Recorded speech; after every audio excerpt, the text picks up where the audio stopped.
विष्णु जिनका नाम है, विष्णु जिनका धाम है, जगत के उन पालनहार को हमारा सत सत प्रणाम है। हरे कृष्णा। सटतिला एकादशी के शुभ अवसर पर भगवान श्री हरि विष्णु और माता लक्ष्मी का आशीर्वाद आप पर और आपके संपूर्ण परिवार पर सदा सर्वदा बना रहे। आप सभी भक्तों को सटतिला एकादशी की शुभकामनाएं। हे प्रिय भक्तों, माघ मास के कृष्ण पक्ष की सटतिला एकादशी, जिसे पाप हारिणी के नाम से भी जाना जाता है, जिसका पालन करने से मनुष्य के न सिर्फ समस्त पाप कर्मों का नाश हो जाता है, बल्कि परम भगवान श्री कृष्ण इससे अत्यंत प्रसन्न होते हैं और मनुष्य अपने सर्वोच्च आध्यात्मिक गंतव्य की प्राप्ति करता है। इस एकादशी को सटतिला के नाम से इसलिए जाना जाता है क्योंकि इस दिन 6 प्रकार से तिल का प्रयोग करने का महात्म्य में बताया गया है और यह 6 प्रकार है। तिल से स्नान करने का, उपटन लगाना, तिल का हवन करना, तिल डाला हुआ जल पीना, तिल का दान देना और तिल का भोजन में प्रयोग करना। सटतिला एकादशी का व्रत करने से मनुष्य को अनन्य धन और संतोष की प्राप्ति होती है। मान्यताओं के अनुसार इस दिन जो भी भक्त तिल का दान करता है उसे 1000 वर्ष तक स्वर्ग का निवास मिलता है। जो मनुष्य व्रत ना भी रख पाए तो सटतिला एकादशी की व्रत कथा को सुनने मात्र से भी उसकी समस्त मनोकामनाएं पूर्ण होती हैं और अपार धन संपत्ति की प्राप्ति होती है। ऐसा स्वयं भगवान श्री हरि विष्णु जी कहते हैं, जो आज हम श्रवण करेंगे। सटतिला एकादशी के संपूर्ण व्रत कथा और साथ ही महाफलदायी 11 की कथा, तुलसी माता की कथा। तो आइए भगवान श्री हरि के चरण कमलों का ध्यान करते हुए कथा का रसपान करते हैं। जय श्री गणेश। हे प्रिय भक्तों, अमरीश इवागवंशीय परमवीर राजा थे। यह भगीरथ के प्रपौत्र विवस्वत, मनु के पुत्र और नाभा के पुत्र थे। राजा अमरीश संपूर्ण पृथ्वी के राजा थे। उनके सुख, समृद्धि और ऐश्वर्य की कोई तुलना नहीं कर सकता था, लेकिन फिर भी राजा अमरीश को अपने ऐश्वर्य का कोई भी घमंड या अभिमान नहीं था। वे तो भगवान श्री विष्णु के परम भक्त और सर्वोच्च कोटि के राजा थे। उनके लिए उनकी संपत्ति का सागर स्वप्न के समान था। इस भौतिक जीवन की नश्वरता से भली भांति परिचित अमरीश महाराज सदैव परम भगवान की भक्ति में लीन रहते थे। राजा अमरीश ने अपने मन को भगवान श्री कृष्ण के चरण चिंतन में, वाणी को उनके गुणगान में, हाथों को श्री हरि के मंदिर को झाड़ने बुहार में, कानों को अच्युत के पवित्र चरित सुनने में, नेत्रों को भगवान मूर्ति के दर्शन में और अंगों को भगवत सेवकों के स्पर्श में, नासिका को भगवान के चरणों पर चढ़ी हुई तुलसी की गंध लेने में और जीवा को भगवत प्रसाद का रस लेने में, पैरों को श्री नारायण के पवित्र स्थानों में जाने में और मस्तक को ऋषिकेश के चरणों की वंदना में लगा रखा था। और दूसरे संसारी लोगों की भांति वे विषय भोगों में लिप्त नहीं रहते थे और उनके समान ही उनकी प्रजा भी थी। उनकी प्रजा भी अपना अधिकतर समय भगवान के पवित्र नामों का जप, कीर्तन और सेवा में लगाए रखती थी। एक समय महाराज अमरीश ने अपनी पत्नी के साथ परम भगवान श्री कृष्ण को प्रसन्न करने के लिए वर्ष की सभी एकादशी तिथियों का पालन करने का संकल्प लिया और वर्ष के अंत में जब अंतिम एकादशी का पारण करने का दिन आया तो महाराज अमरीश ने धूमधाम से इस उत्सव को मनाया। उन्होंने परम भगवान तथा ब्राह्मणों की पूजा की, उन्हें प्रसाद वितरित किया और गोदान दिया। सभी नियमों को पूर्ण करके अब अमरीश महाराज अपने व्रत का पारण करने ही जा रहे थे तो उसी समय दुर्वासा मुनि अपने अनेक शिष्यों के साथ वहां पधारे। राजा ने बड़े ही प्रेम और आदर सत्कार से उनका स्वागत किया और उनसे भोजन करने के लिए प्रार्थना की और दुर्वासा ऋषि ने भी राजा की प्रार्थना को स्वीकार कर लिया और भोजन करने से पहले वे यमुना तट पर स्नान करने के लिए चले गए। लेकिन राजा अमरीश को निर्धारित समय पर अपने एकादशी व्रत का पारण करना था, क्योंकि जैसा कि हम सभी जानते हैं कि एकादशी का पारण हमेशा ही शुभ मुहूर्त में एक निर्धारित समय के अंतर्गत करना होता है। और राजा अम्बरीश अभी दुर्वासा मुनि की प्रतीक्षा कर रहे हैं, लेकिन काफी समय बीत गया और दुर्वासा मुनि अभी तक नहीं आए। अब पारण का समय भी निकला जा रहा था, सिर्फ एक घड़ी शेष रह गई थी। अब ऐसी स्थिति में राजा अम्बरीश के सामने बड़ा ही धर्म संकट खड़ा हो गया। अगर वह इस एक घड़ी में पारण नहीं करते हैं तो उनका संपूर्ण वर्ष की एकादशी का व्रत टूट जाएगा, और अगर वह पारण कर लेते हैं तो दुर्वासा मुनि को बुरा लगेगा कि राजा ने उनकी प्रतीक्षा किए बिना ही पारण कर लिया। तो ऐसी स्थिति में राजा अम्बरीश ने वहां उपस्थित ब्राह्मणों से पूछा कि हे विद्वान ब्राह्मणों, ऐसी विकट स्थिति में मेरा क्या कर्तव्य है? कृपया आप सब शास्त्रों द्वारा प्रमाणित कोई उपाय बताएं। राजा की स्थिति को देखते हुए ब्राह्मणों ने कहा कि हे राजन, इस स्थिति में शास्त्रों का कथन यह है कि आपने इन सभी एकादशी का पालन संपूर्ण निर्जल रहकर किया है, इसलिए अगर आप भगवान के चरणामृत का स्वीकार कर लेते हैं तो इस जल से आपका पारण हो जाएगा, और इस प्रकार आप दुर्वासा ऋषि को भी संतुष्ट पाएंगे। हे प्रिय भक्तों, यह सुनकर राजा ने वही किया जो ब्राह्मणों ने कहा।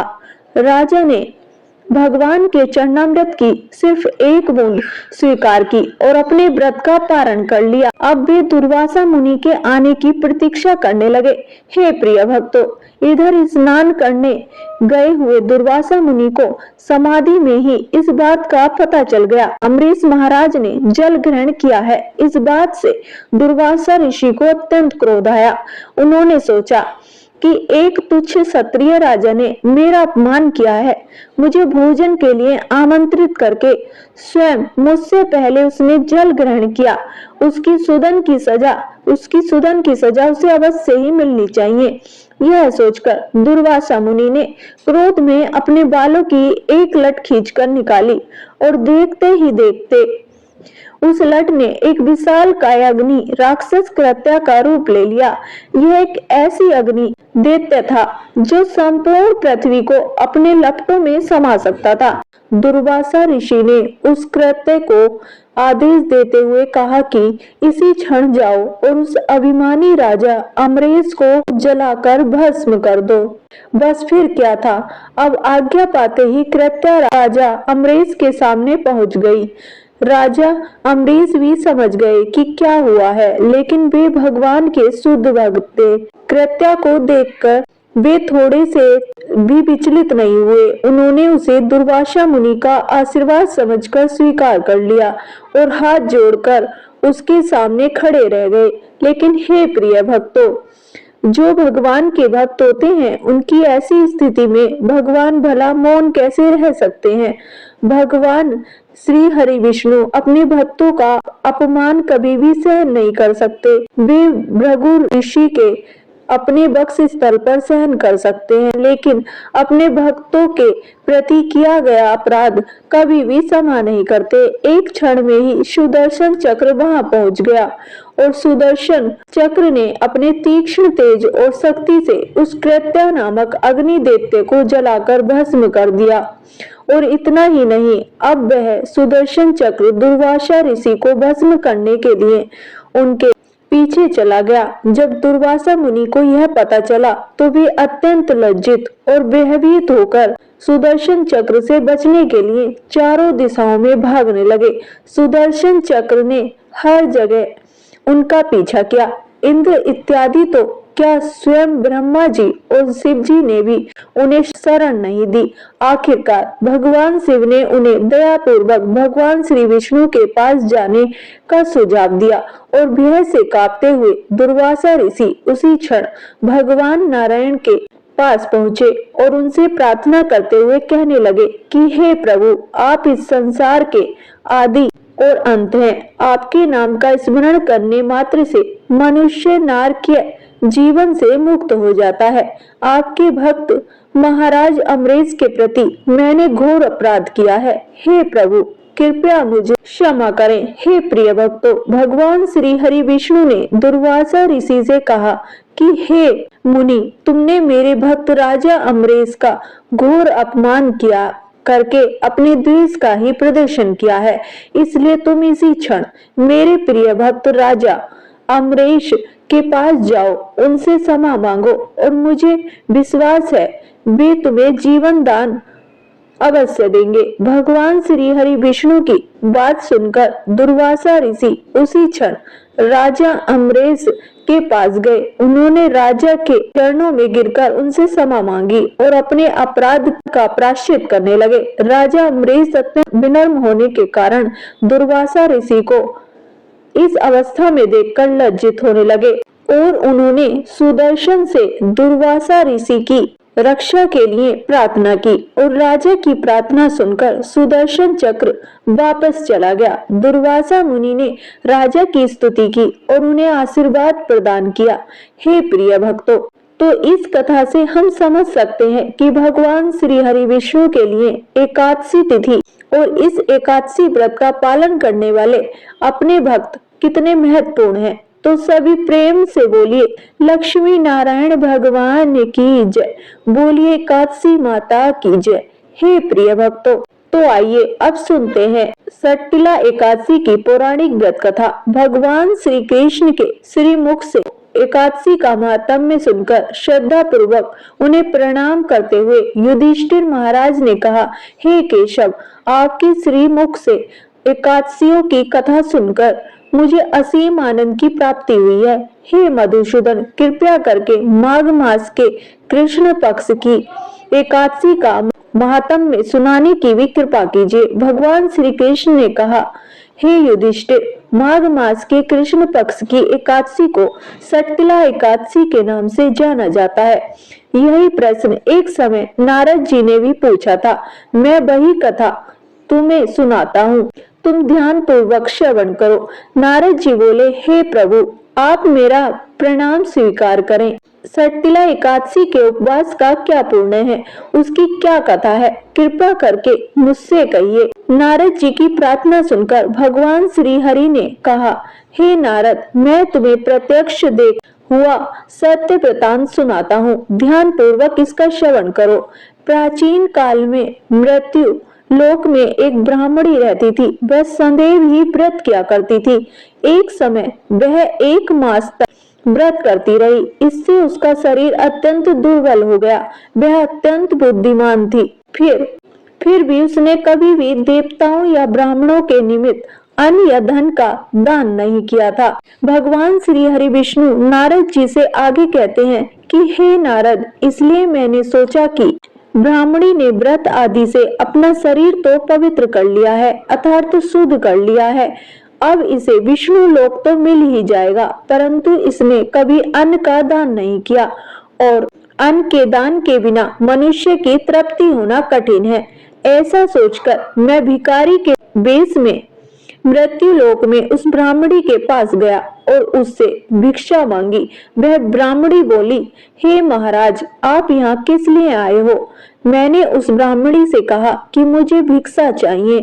इस पर उसने एक मिट्टी का पिंड अर्थात ढेला मेरे भिक्षा पात्र में डाल दिया। मैं उसे लेकर स्वर्ग में लौट आया और कुछ समय व्यतीत होने के बाद वह ब्राह्मणी भी शरीर त्याग कर स्वर्ग में आ गई। उस ब्राह्मणी को मिट्टी का दान करने से स्वर्ग में सुंदर महल मिला, लेकिन उसने अपने घर को अनंत सब सामग्रियों से खाली पाया और घबराकर वह मेरे पास आई और मुझसे कहने लगी, हे भगवान, मैंने अनेक व्रत से आपकी पूजा की, लेकिन फिर भी मेरा घर अनादि सभी वस्तु से खाली है। प्रभु, इसका क्या कारण है? इस पर मैंने उस ब्राह्मणी से कहा कि पहले तुम अपने घर जाओ और जब देव स्त्रियां तुम्हें देखने के लिए आएंगी, तब तुम पहले उनसे सट्टिला एकादशी का महत्व और विधान पूछना। जब तक वे देव पत्नियां सट्टिला एकादशी का महत्व और विधान बताए, तब तक द्वार मत खोलना। हे प्रिय भक्तों, प्रभु के ऐसे वचन सुनकर वह ब्राह्मणी अपने घर गई। जब देव पत्नी आई और द्वार खोलने के लिए कहने लगी, तब ब्राह्मणी बोली कि यदि आप मुझे देखने आई हैं तो पहले मुझे सट्टिला एकादशी का महात्म्य सुनाइए। तब उनसे एक देव स्त्री बोली कि यदि तुम्हारी यही इच्छा है तो एकाग्रचित होकर सुनो। मैं तुमसे एकादशी व्रत और उसका महात्म्य विधान सहित कहती हूँ, सुनो। जब उस देव पत्नी ने सट्टिला एकादशी का महात्म्य सुनाया तब ब्राह्मणी ने द्वार खोल दिया। देवांग नाव ने उस ब्राह्मणी को स्त्रियों से अलग पाया। उस ब्राह्मणी ने भी देव पत्नियों के कहे अनुसार सट्टिला एकादशी का व्रत किया और व्रत के प्रभाव से वह सुंदर और रूपवती हो गई तथा उसका घर अनादि समस्त सामग्रियों से युक्त हो गया। आगे भगवान श्री कृष्ण बोले, इसलिए हे युधिष्ठिर, मनुष्य को अज्ञान को त्याग कर सट्टिला एकादशी का व्रत करना चाहिए और लोभ न करके तिल आदि का दान करना चाहिए। इससे दुर्भाग्य, दरिद्रता तथा अनेक प्रकार के कष्ट दूर होकर मोक्ष की प्राप्ति होती है। इस एकादशी व्रत के करने वालों को जन्म जन्म की निरोगी प्राप्त होती है, यानी कि वह मनुष्य कभी रोगी नहीं होता। इस प्रकार उपवास से मनुष्य के सभी पाप नष्ट हो जाते हैं। हे प्रिय भक्तों, उसके बाद भगवान श्री कृष्ण कहते हैं कि अन्न, तिल आदि दान करने से धन धान्य में बढ़ोतरी होती है। इससे यह भी सिद्ध होता है कि मनुष्य जो और जैसा दान करता है, शरीर त्यागने के बाद उसे फल भी वैसा ही मिलता है। इसलिए धार्मिक कृत्यों के साथ साथ हमें दान आदि अवश्य करना चाहिए। इस प्रकार भगवान श्री कृष्ण जी के श्री मुख से एकादशी का महात्म्य सुनकर श्रद्धा पूर्वक उन्हें प्रणाम करते हुए महाराज युधिष्ठिर ने कहा, हे केशव, आपके श्री मुख से एकादशियों की कथा सुनकर मुझे असीम आनंद की प्राप्ति हुई है। हे मधुसूदन, कृपया करके अन्य एकादशी का महात्म्य सुनाने की भी अनुकंपा करें। फिर एकादशी में कृष्ण बोले, फिर भगवान श्री कृष्ण बोले, हे महाराज युधिष्ठिर, अब मैं माघ मास के कृष्ण पक्ष की सट्टिला एकादशी व्रत का महात्म्य सुनाता हूँ। इसे एकाग्रचित होकर सुनो।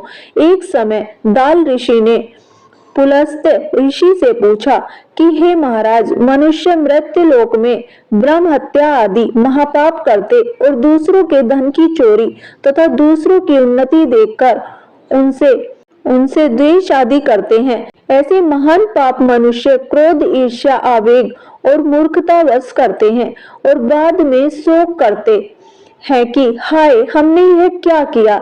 हे महामुनि, ऐसे मनुष्य को नरक से बचने का क्या उपाय है? कोई ऐसा उपाय बताने की कृपा करें जिससे ऐसे मनुष्य को नरक से बचाया जा सके, अर्थात उन्हें नरक की प्राप्ति ना हो। ऐसा कौन सा दान पुण्य है जिसके प्रभाव से नरक की यातना से बचा जा सकता है? इन सभी प्रश्नों का हल आप कृपा पूर्वक बताइए। फिर ऋषि की बात सुनकर पुलस्त ऋषि बोले कि हे मुनि श्रेष्ठ, आपने मुझसे अत्यंत गुण प्रश्न किया है। इससे संसार में मनुष्यों का बहुत लाभ होगा।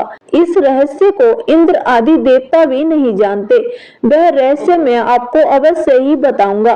माघ मास आने पर मनुष्य को स्नान आदि से शुद्ध रहना चाहिए और इंद्रियों को वश में करके तथा काम, क्रोध, लोभ, मोह, ईर्ष्या तथा अहंकार आदि से सर्वथा बचना चाहिए। पुष्य नक्षत्र में गोबर, कपास, तिल मिलाकर उपले बनाने चाहिए। इन उपलों से 108 बार हवन करना चाहिए।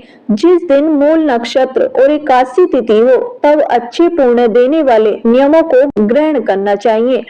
स्नान नित्य कर्म से देवों के देव भगवान श्री हरि का पूजन व कीर्तन करना चाहिए। एकादशी के दिन उपवास करें तथा रात को जागरण और हवन करें।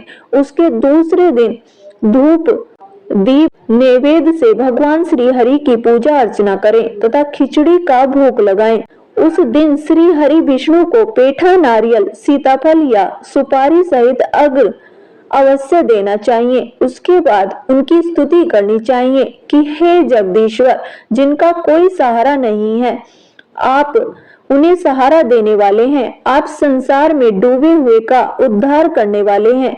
हे कमल नयन, हे मधुसूदन, हे जगन्नाथ, हे पुंडरीकाक्ष, आप लक्ष्मी जी सहित मेरे इस तुच्छ अग्र को स्वीकार कीजिए। इसके बाद ब्राह्मण को जल से भरा हुआ घड़ा और तिल दान करने चाहिए।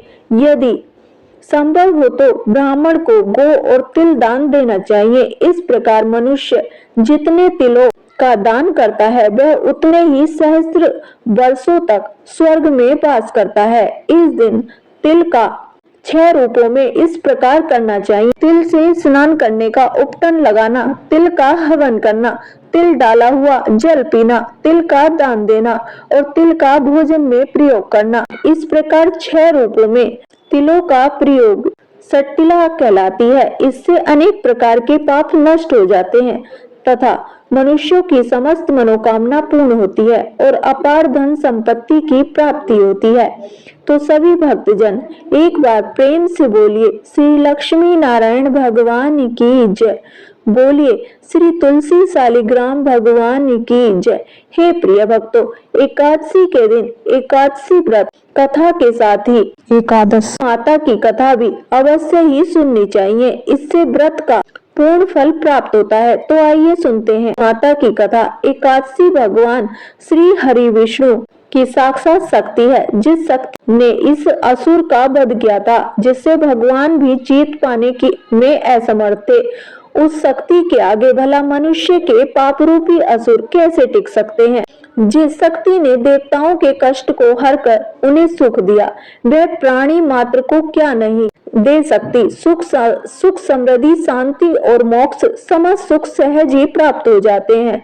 हे प्रिय भक्तों, 11 माता की भक्ति में इतनी शक्ति है कि जिसके प्रभाव से मनुष्य को सहज ही सभी प्रकार के सुख प्राप्त होते हैं और अंत समय में मोक्ष की प्राप्ति होती है। 11 माता की कथा के अनुसार सतयुग में एक महाभयंकर दैत्य हुआ करता था। उस दैत्य का नाम था मूढ़। उस दैत्य ने इंद्र आदि सभी देवताओं पर विजय प्राप्त करके उन्हें उनके पद से हटा दिया था। तब इंद्र आदि देवताओं ने भगवान शंकर से प्रार्थना की कि हे भोलेनाथ, हम सभी देवता मूढ़ दैत्य के अत्याचारों से दुखी होकर मृत्यु लोक में अपना जीवन व्यतीत कर रहे हैं। राक्षस के भय से हम बहुत दुख और कष्ट भोग रहे हैं। मैं स्वयं बहुत दुखी और भयभीत हूँ। अन्य देवताओं की तो बात ही क्या करें। इसलिए हे कैलाशपति, कृपया करके आप मूढ़ दैत्य के अत्याचार से बचाने का कोई उपाय बताइए। हे प्रिय भक्तों, देवराज इंद्र की प्रार्थना सुनकर भगवान शंकर ने कहा, हे देवेंद्र, आप भगवान श्री हरि विष्णु की शरण में जाइए। मधु कैटभ का संहार करने वाले भगवान श्री हरि विष्णु देवताओं को अवश्य ही इस भय से मुक्त करेंगे। भगवान शंकर के आदेश के अनुसार इंद्र तथा अन्य सभी देवता शेर सागर गए, जहाँ पर भगवान श्री हरि विष्णु शेर छैया पर विराजमान थे। इंद्र सहित सभी देवताओं ने भगवान श्री हरि विष्णु को देखा और उनके सामने उपस्थित होकर उनकी स्तुति करने लगे। देवता कहने लगे, हे तीनों लोकों के स्वामी, आप स्तुति करने योग्य हैं। हम सभी देवताओं का आपको कोटि कोटि प्रणाम है। हे दैत्यों के सहारक, हम आपकी शरण में हैं, आप हमारी रक्षा करें।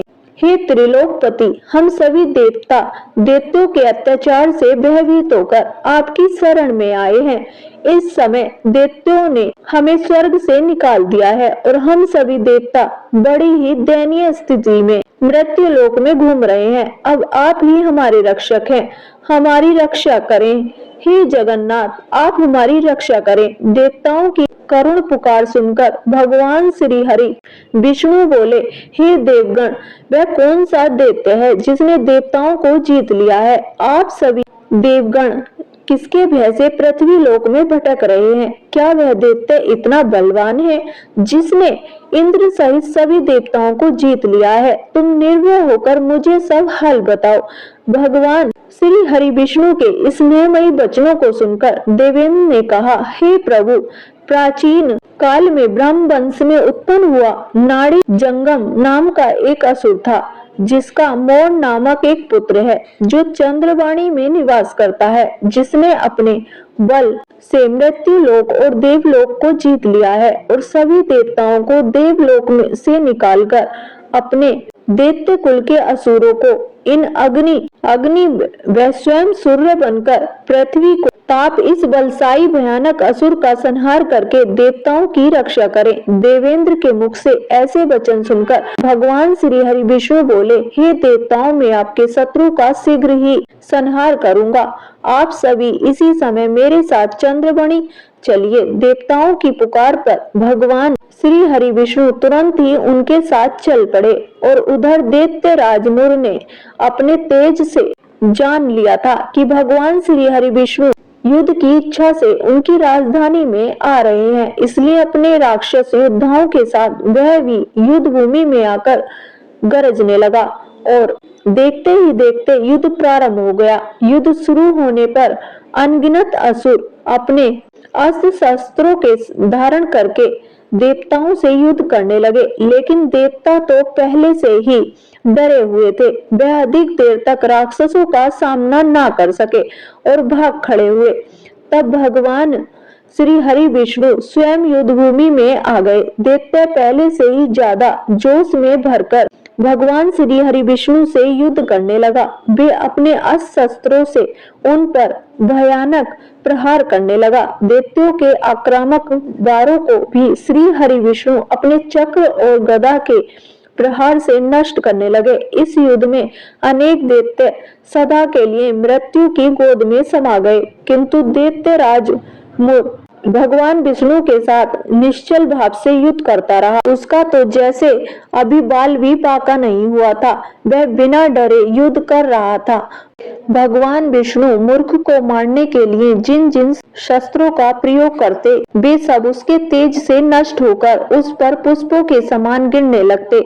अनेक शस्त्रों का प्रयोग करने पर भी भगवान श्री हरि विष्णु उससे जीत न सके। तब वे आपस में युद्ध करने लगे। भगवान श्री हरि विष्णु उस असुर से देवताओं के लिए सहस्त्र वर्षों तक युद्ध करते रहे, किंतु उस असुर से जीत न सके। अंत में भगवान विष्णु शांत होकर विश्राम करने की इच्छा से बद्रिका आश्रम स्थित 38 कोस लंबी एक द्वार वाली हेमवती नाम की एक गुफा में प्रवेश कर गए। उस गुफा में भगवान ने शयन किया। भगवान विष्णु के पीछे पीछे वह दैत्य भी चल आया।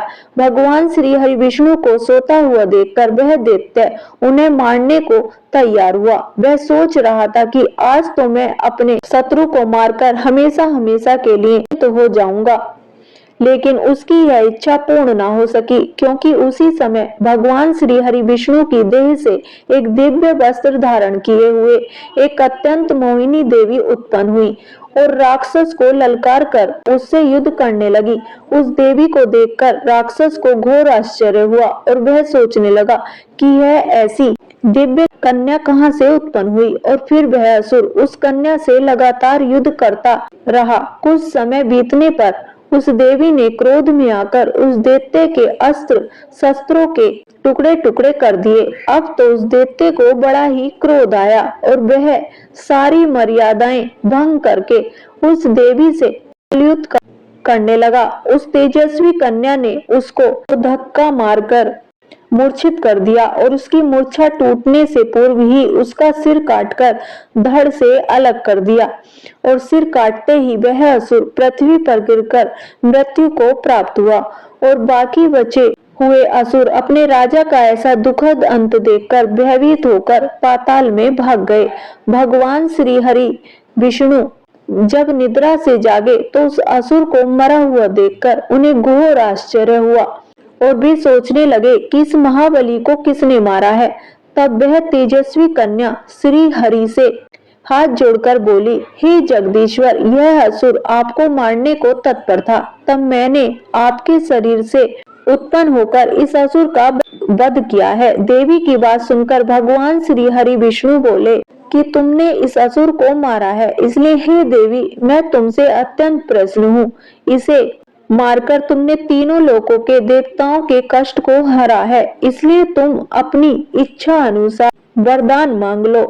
मैं तुम्हारी प्रत्येक इच्छा को पूर्ण करूंगा। भगवान की बात सुनकर वह देवी बोली कि हे प्रभु, मुझे यह वरदान दीजिए कि जो भी मनुष्य या देव मेरा व्रत करे उसकी सभी पाप नष्ट हो जाएं और अंत में उसे स्वर्ग लोक की प्राप्ति हो। मेरे व्रत का आधा फल रात्रि को मिले और उसका आधा फल एक समय भोजन करने वाले को मिले। जो श्रद्धालु भक्ति पूर्वक मेरे व्रत को करे वे निश्चय ही वैकुंठ लोक को प्राप्त करे। जो मनुष्य मेरे व्रत में दिन तथा रात्रि को एक बार भोजन करे वह धन धान्य से भरपूर रहे। कृपया करके मुझे ऐसा वरदान दीजिए। भगवान श्री हरि विष्णु ने कहा, हे देवी, ऐसा ही होगा। मेरे और तुम्हारे भक्त एक ही होंगे और अंत में संसार में प्रसिद्धि को प्राप्त होकर मेरे लोक को प्राप्त करेंगे। हे कल्याणी, तुम एकादशी को पैदा हुई हो, इसलिए तुम्हारा नाम भी एकादशी हुआ। तथा जो मनुष्य इस दिन व्रत करेंगे उसके समस्त पाप समूल नष्ट हो जाएंगे। तुम मेरे लिए अब तीज, अष्टमी, नवमी और 14 से भी अधिक प्रिय हो। तुम्हारे व्रत का फल सभी तीर्थों के फल से भी महान होगा। यह मेरा अकाट्य कथन है। इतना कहकर भगवान श्री हरि विष्णु उसी स्थान पर अंतर्ध्यान हो गए। तो सभी प्रेम से बोलिए, एकादशी माता और विष्णु भगवान की जय। हे प्रिय भक्तों, तो आइए अब सभी मनोकामनाओं को पूर्ण करने वाली तुलसी माता की बड़ी ही पावन कथा को सुनते हैं। एक बार एक गांव में एक बुजुर्ग महिला रहा करती थी। वह प्रतिदिन पूजा पाठ किया करती थी।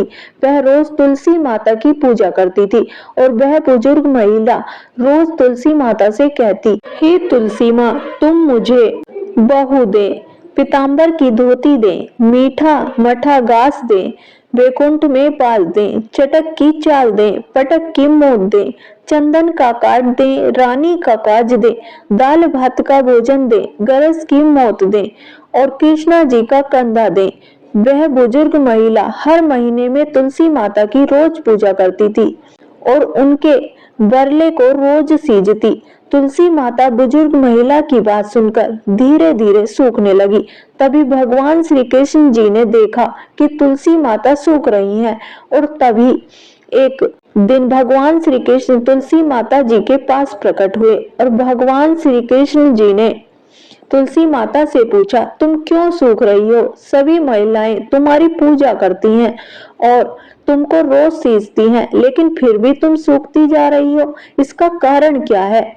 जिसके बाद तुलसी माता ने भगवान श्री कृष्ण जी से कहा कि हे प्रभु, एक बुजुर्ग महिला मेरे पास रोज आती है, रोज एक ही बात बोलती है कि हे तुलसी माता, सबकी दाता, मैं तेरा बिरला सींचती हूँ, तुम मुझे बहू दे, पीताम्बर की धोती दे, मीठा मठा घास दे, वैकुंठ में पास दे, चटक की चाल दे, पटक की मौत दे, चंदन का काट दे, रानी सराज दे, दाल भात का भोजन दे, ग्यारस की मौत दे और कृष्ण जी का कांधा दे। मैं उस बुजुर्ग महिला की सारी मनोकामनाएं पूरी कर सकती हूँ, लेकिन उसकी एक मनोकामना पूरी नहीं कर सकती। मैं कृष्ण जी का कंधा कहां से दूंगी? भगवान श्री कृष्ण जी तुलसी माता की यह बात सुनकर जोर जोर से हंसने लगे और फिर भगवान श्री कृष्ण जी ने तुलसी माता जी से कहा कि तुम चिंता मत करो, जब वह बुजुर्ग महिला की मृत्यु होगी तब मैं और आप ही कंधा दे देंगे। आज जब सुबह वह पूजा करने आए तब कह देना कि सब कुछ तुम्हें मिल जाएगा। कुछ दिनों बाद वह वृद्ध महिला ठोकर खाकर रास्ते में गिरकर मर गई। पूरे गांव के सभी लोग आए और उस महिला को सभी लोग धर्मात्मा मानते थे। उसको तुलसी जी की डोकरी कहते थे। उसके परिवार में कोई भी नहीं था, इसलिए गांव वालों ने ही उसके अंतिम संस्कार करने की योजना बनाई और उसे नहलाकर जब बैकुंठी पर बैठाने के लिए उसे उठाने लगे तो उसका मृत शरीर इतना भारी हो गया था कि उसे कोई उठा नहीं पाया। यह सब देखकर वहां के सभी लोग तरह तरह की बातें करने लगे और कहने लगे कि यह इतना पूजा पाठ करती थी, हर समय माला फेरती थी, इसलिए यह इतनी भारी हो गई है। वहीं पूरे गांव में चर्चा होने लगी, डोकरी माई कोई भक्ति नहीं करती थी, यह छल कपट करती थी। हम जिसे धर्मात्मा समझते थे वह पापी है जो कि किसी से भी नहीं उठ पा रही है, यह उसके कर्मों की सजा है। इधर भगवान ने सोचा कि मेरे भक्तों की निंदा हो रही है, इसलिए भगवान ने बूढ़े ब्राह्मण का वेश धारण करके वहां पर आए और वहां पर जितने भी लोग इकट्ठा हुए थे उनसे पूछने लगे कि यहाँ पर इतनी भीड़ क्यों लगी है, जिससे लोग कहने लगे कि यह डोकरी माई मर गई है और पाप इतना था कि जिससे यह उठ ही नहीं पा रही है। सब उठा उठा कर थक गए। तब ब्राह्मण जी ने कहा कि मुझे एक बार डोकरी के कानों में कहने दो, फिर वह देखो कैसे उठती है। सभी लोगों ने कहा कि आप भी प्रयास करके देख लीजिए। तब भगवान ने उस वृद्ध महिला के कानों में कहा कि हे डोकरी माई, देखो मैं आ गया। और जो भी बुढ़िया माई पूजा करते समय शब्द कहती थी वह शब्द उसके कानों में कहने लगे, तू बिल्ला सींचे मेरा, मैं करूं निस्तारा तेरा।